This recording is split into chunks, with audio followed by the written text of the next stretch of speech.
सो हमने previous video में देखा कि किस तरह से बैटल ऑफ पलासी स्टार्ट होता है। बंगाल के जो नवाब रहते हैं सिराजुद्दौला, वो कैसे अपनी 30,000 सेना की टुकड़ी के साथ कासिम बाजार और बाकी एरिया को ब्लॉक कर देते हैं, उस पर कब्जा कर लेते हैं। और अब इस सडन एक्शन के बाद ब्रिटिशर्स चुप रहने वाले तो थे नहीं।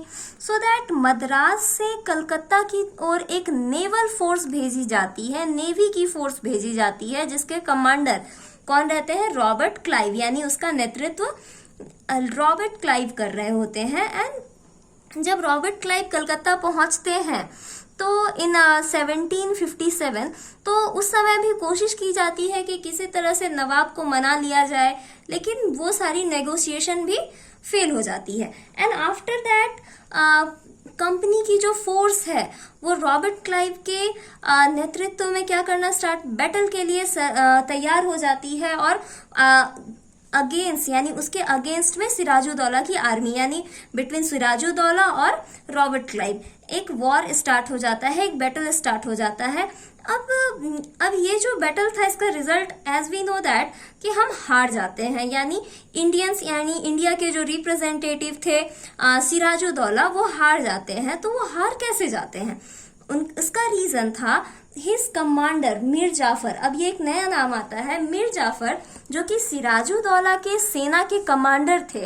इनको ब्राइब्ड किया जाता है, यानी इनको घूस दी जाती है बाय द रॉबर्ट क्लाइव, और इनको कहा जाता है कि अगर आप इस बैटल में पार्टिसिपेट नहीं करते हैं अपनी सेना के साथ, तो सिराजुद्दौला को हराने के बाद हम आपको बंगाल का नया नवाब बना देंगे। और मीर जाफर उस ऑफर को एक्सेप्ट कर लेते हैं and he decided to couldn't participate in the fight. और इस समय सिराजुद्दौला के जो ये कमांडर होते हैं, ये फाइट में उस वक्त अपनी सेना के साथ नहीं पार्टिसिपेट करते हैं, और इसकी वजह से सिराजुद्दौला की जो सेना है वो कमजोर पड़ जाती है, और कमजोर पड़ने की वजह से ब्रिटिशर्स उन्हें आसानी से हरा देते हैं। So he changed side because of the Clive promised make him Nawab after defeating the Sirajuddaulah. This hierarchy on part of Mir Jafar led to the defeat Sirajuddaulah and became the first important victory for the company. और इसी तरह से company India में अपनी पहली battle को जीत लेती है, जिससे कंपनी का जो करेज है, कंपनी का जो साहस है, वो बढ़ता चला जाता है। अब देखते हैं quick fact which is given in your book. The battle of Plassey took place in a Palasi, Bengal, on a bank of Bhagirathi River. The word Palasi is analyzed version of Palasi. अब ये पलासी जो था, ये एक जगह का नाम था जहाँ पे पलास के जो फूल होते हैं, रेड कलर के पलास के फूल होते थे, जिनसे रंग बनाया जाता था। तो उस जगह पे काफी ज्यादा पलास होता था, इसलिए उस जगह का नाम रख दिया गया था पलासी। और उसी पलासी को कन्वर्ट करके it converted as a version of Plassey. So इस जगह इसलिए इस बैटल को जाना जाता है the battle of Plassey. So after the defeating Sirajuddaulah, the Mir Jafar was made a new Nawab of Bengal. अब सिराजुद्दौला को हराने के बाद कंपनी को उनका पपेट मिल जाता है जो उसको चाहिए था, और इस तरह से नवाब मीर जाफर जो थे उनको नया नवाब बना दिया जाता है। Then the company thought it could concern on expanding its trade and by putting the puppet nawab in place, यानी कंपनी की सोच ये थी कि अगर वो एक पपेट नवाब, यानी वो अपनी एक कठपुतली, यानी ऐसे आदमी को जो कंपनी जो चाहे वही वो काम करे, ऐसे आदमी को अगर राजगद्दी पर बैठाते हैं, थ्रोन देते हैं, पावर देते हैं, तो वो सिर्फ उनके लिए काम करेगा। इसका मतलब ये था कि जितने भी फायदे हैं पॉलिटिकली वो कंपनी को मिलने वाले थे, और मीर जाफर कंपनी के बिहाफ में एडमिनिस्ट्रेशन को चलाने वाला था। हाउएवर, लेकिन अब प्रॉब्लम मीर जाफर को भी आने लगती है। तो मीर जाफर भी कंपनी से बोलने लगता है, ठीक है अब ये नहीं हो सकता है, कभी वो नहीं हो सकता है। तो कंपनी मीर जाफर से भी बहुत ज्यादा खुश नहीं होती है। So however Mir Jafar and the company fell apart the company replace him. अब क्या करती है कंपनी, बोलती है ठीक है ये जो नवाब है अच्छे से काम नहीं कर पा रहा है तो हम लोग इसको रिप्लेस कर देते हैं विथ मीर कासिम।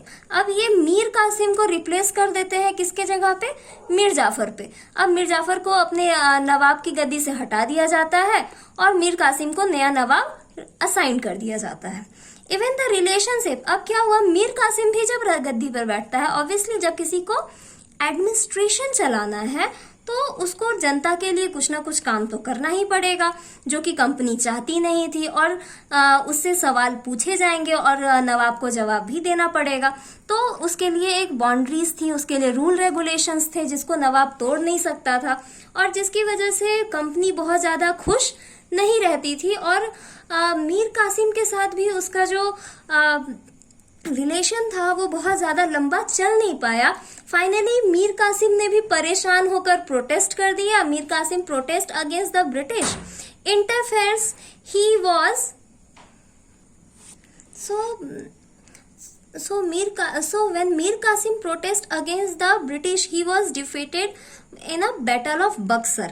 अब क्या हुआ, क्योंकि मीर कासिम ने भी प्रोटेस्ट कर दिया, देन अब क्या था, मीर कासिम के प्रोटेस्ट करने के बाद यहाँ पे क्या आया, बैटल ऑफ बक्सर, और इसमें भी डेफिनेटली मीर कासिम हार जाते हैं in 1764 and again driven out the Bengal.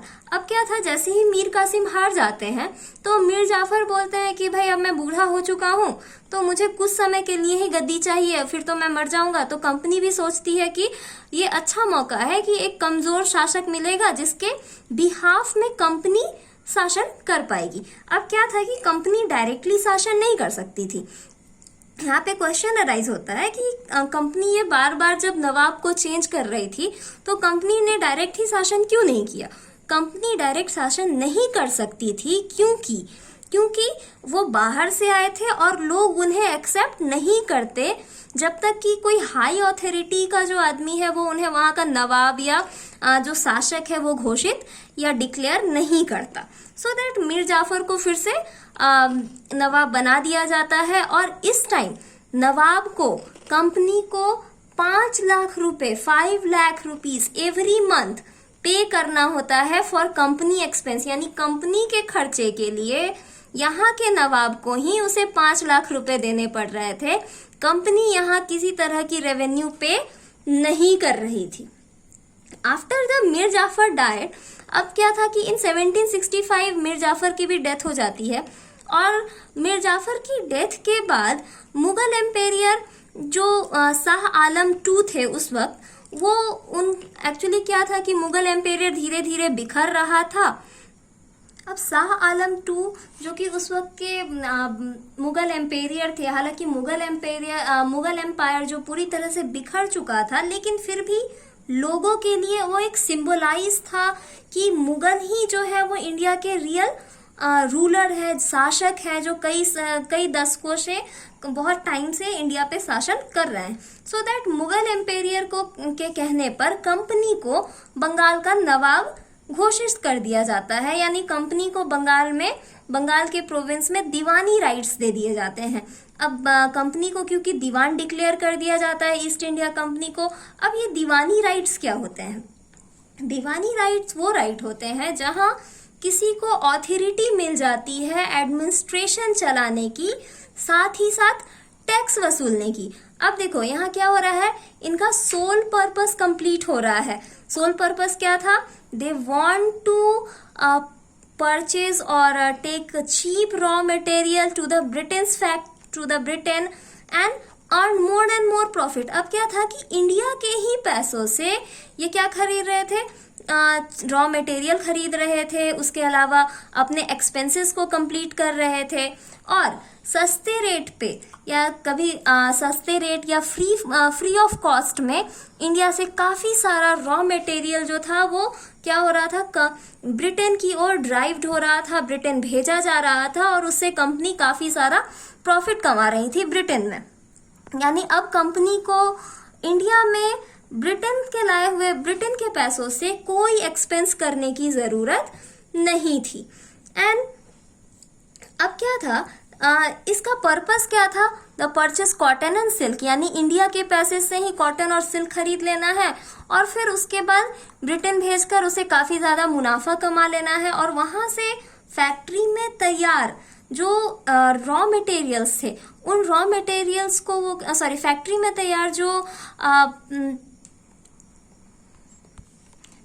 में तैयार जो फाइनल प्रोडक्ट्स थे उनको वापस इंडिया लाकर बेच देना। अब इंडिया क्या था? उनके लिए एक मार्केट बन चुका था जहां से वो रॉ मटेरियल लेते थे और फाइनल गुड्स को बेच सकते थे।